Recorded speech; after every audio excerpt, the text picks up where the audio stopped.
One of the most moving things in this pair of books for me was the relationship with Claire, Cornelia, and Cornelia's mother. And the way Cornelia and Cornelia's mother become mother figures to Claire.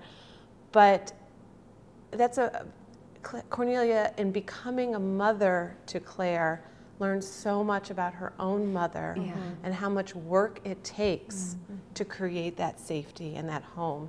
And I just remember when I became a mom, how much that affected my relationship with my mother, because suddenly we were mothers together, and there was a kind of understanding that you realise, don't you, what they sacrificed, what they went through. Things that you just can't explain.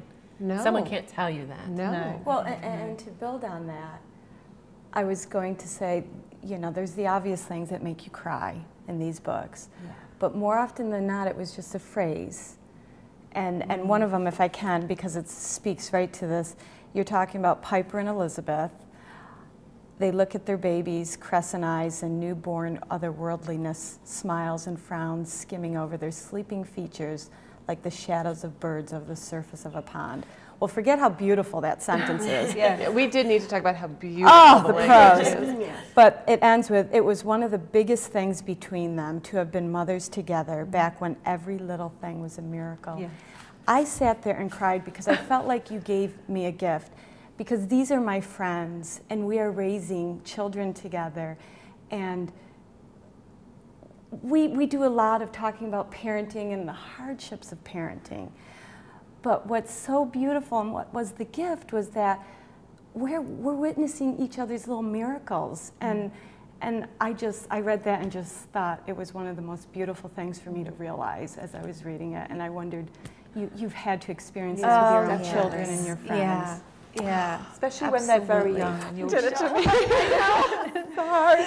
You're experiencing those first child newborn days, and it's just something that you never get back. And to share my husband, I'll be 90 years old, and I will forever think of my friends in this time as a really important part of me.